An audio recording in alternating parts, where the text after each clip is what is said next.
One of the hardest emotions, I think, to deal with is loneliness. It pretty much ranks up there. I mean, it's not quite as intense as, but it almost ranks up there with grief because it has a similar effect on you, and that it brings that hollowness inside, that empty feeling, and that longing to be able to connect with someone. Well, today I want to help you to learn how to deal with this painful emotion of loneliness. And we're going to do this by first looking at what is causing the emotion, and then also look at some ways that you can kind of pull the plug on the power supply of loneliness so that it doesn't bring you down so low, but instead to empower you to be able to do what you need to be able to do to move out of that emotion, to decrease the intensity of it, and to be able to move through it, and then to learn how to connect with others in a more meaningful way. If you don't know me, I am Tawnya Kordenbrock, and I am the person behind arenewedlife.com. I am a Christian counselor and online emotions coach, where I teach Christian women how to rewire their brains so that they can break free from fear, anger, and shame, to be able to love themselves, to feel loved by others, and to have a deeper relationship with God. And before we go any further, I hope you will click subscribe right now so that you can be alerted to my future teachings. And stay tuned till the end of this one, because I do have a free resource for you. And by the way, if you're watching this mid-November, then be on the lookout for my Black Friday sale, because I am providing you a way to be able to get into my private community to work with me more directly at half off. So check that out. Now let's get started with looking at what causes loneliness, what that feeling of loneliness is. And loneliness is an emotion, and all of our emotions are God-given. How we use them isn't necessarily the way that God would have us to use the emotions, but all of our emotions are gifts from the Lord that help us to know how things are going in life, whether they are going well or whether we have some needs. And so the emotion of loneliness is telling us that we do not have sufficient connection with others. And usually when we think of loneliness, we think, well, that's because we are alone. We don't have people around us. But that's not really true, is it? Because if you think of it, you can feel lonely even when you're in a crowd.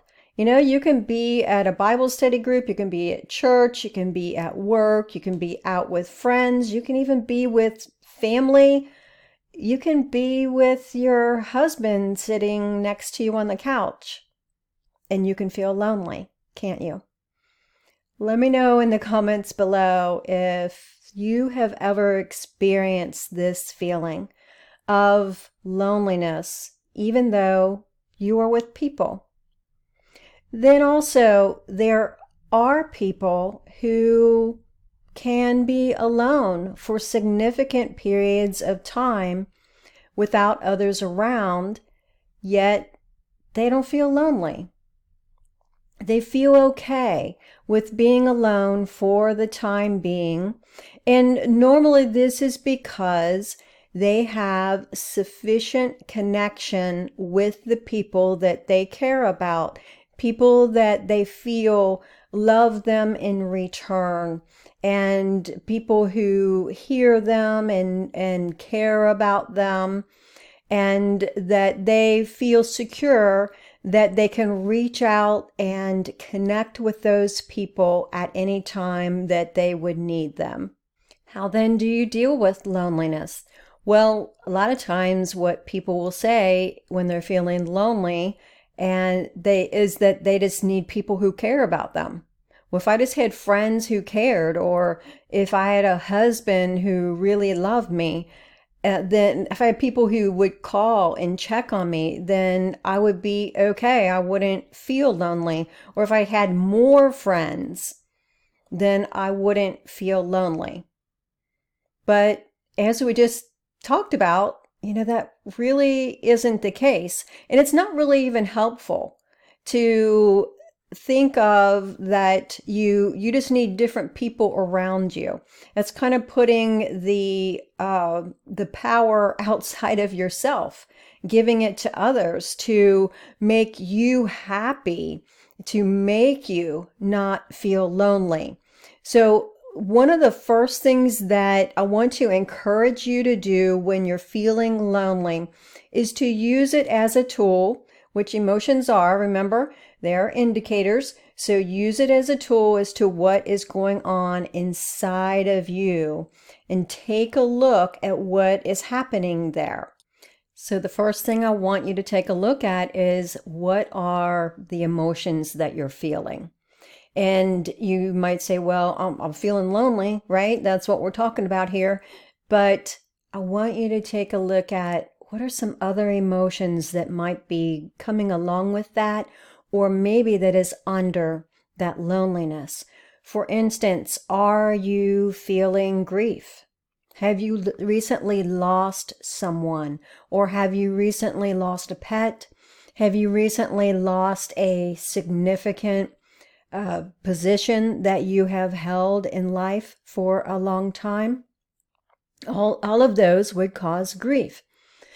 Or maybe you are also feeling anger, that you're feeling anger towards yourself, that you are the way that you are. Maybe you're feeling anger toward others, that they treat you the way that they seem to be treating you. Maybe you're even feeling angry at God, that God isn't putting more loving people in your life, that God isn't making you happy, and wondering what use he is if you're going to live this life of loneliness and he is not going to provide for you. Then when you can identify the emotions that you're actually feeling, I want you to look at the narrative that goes along with them, the story that is going on in your head about what the situation is in your life. For instance, look for the words, especially look for the words nobody, everybody, never, and always. Nobody ever thinks about me. Nobody ever cares about me. Everybody is too busy to ever be thinking about me. Those types of stories. And when you can do this, here's why I want you to notice this. Because when you can pay attention to what's going on, this pattern that's playing out of how you respond to this disconnect from others, then you can begin changing that pattern, but it also lessens the emotion that you're feeling. And you can, instead of the loneliness just feeling so deep and dragging you down, when you can notice it in a non-critical way, just kind of observing, oh, look at me, this is what's going on. It helps you to operate out of the more logical part of your brain instead of the emotional part of your brain. The emotional part of your brain is when those emotions, those painful emotions kick in, and all that narrative kicks in, and it impacts your body and causes you to shut down and to pull away, and not to be able to connect with people, not to be able to take those steps to do what you need to be able to do to have that relationship that you're looking for. So you want to be able to decrease the intensity of those emotions, which helps to change the pattern It changes how you function when you're feeling those emotions.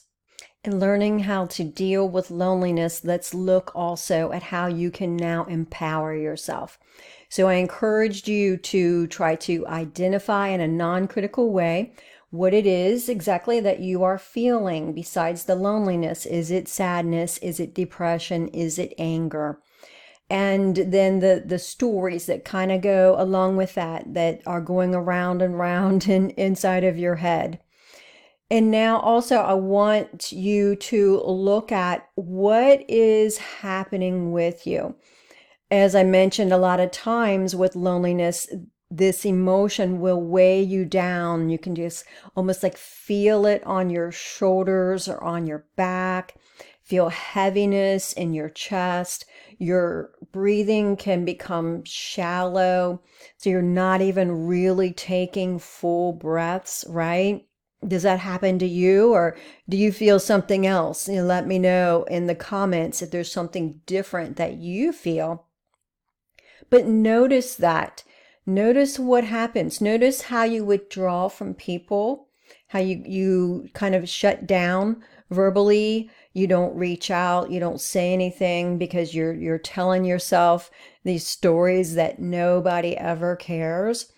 And then once you have done that, I want you to try to take some little steps of doing what I call opposites. And so first of all, with your breathing, if you have shallow breathing going on, I want you to take some deeper and some slower breaths. Just do that for a few minutes.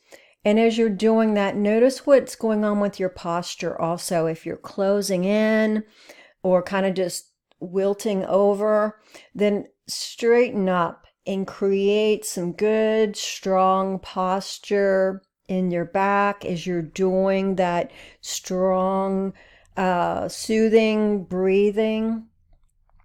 And then also, okay, so doing that can help affect your mood. So notice what goes on when you change your posture and when you change your breathing. Did the intensity of your emotions change? Because normally it will decrease the intensity so that it doesn't have such a strong hold on you. Then you can take some other steps from there. For instance, instead of being isolated, you can at least go outside. You can walk around in your yard. You can walk in your neighborhood.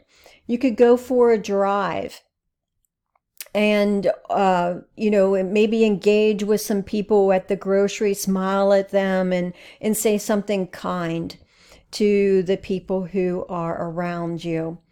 Does this change your whole situation? Does this change the people in your life to make them more caring people? No. Really, no. I mean, especially not immediately. But here's what we're looking at. Here's what I am encouraging you to do. Remember to look inside. This is where your power supply is. Your power supply is in how you respond to the emotions that you are feeling. When you're feeling lonely, a lot of times we can feel ashamed of that emotion and want to push it down and ignore it. But here, what I'm encouraging you to do is to really look at it, to take a non-judgmental look at how it is impacting you, how you're responding, and to make some little incremental changes. And as you do, that emotion can lift off and you can see things more clearly. You can begin to see how there are people around you who do care, and how you could even reach out to others and show that you care for them. But also you might be able to say, hey, I was feeling kind of sad today. I was feeling kind of alone today and lonely. And I just needed to reach out to you and find out, that you really care about me. It's a scary thing to do. It's a scary thing to say to others, but sometimes that's what we need to do. But I want, again, before I end, I want to encourage you to take a look at that of how you're responding, make some small incremental changes, and begin to bring some lasting change of how your pattern is and how you cope with the feeling of loneliness. And then let me know what you notice happens when you begin making those incremental changes. I hope you found this helpful. If so, please give me a like or a thumbs up. And also, as I mentioned earlier, I do have a free resource for you. And this resource will help you to develop that skill of being able to pay attention to the stories that you're telling yourself, to pay attention to your emotions and how they're impacting your body, and how to change that pattern. And also, well, let me tell you first, it's called 15 Meditation Verses for Renewing Self-Image. But it's not just a list of verses, it is a mini course on how to apply them to change that narrative, that story that you tell yourself, and to be able to change how you view yourself and how you view others. All right, I will put a link for that below, and I hope you will take advantage of it. Bye now.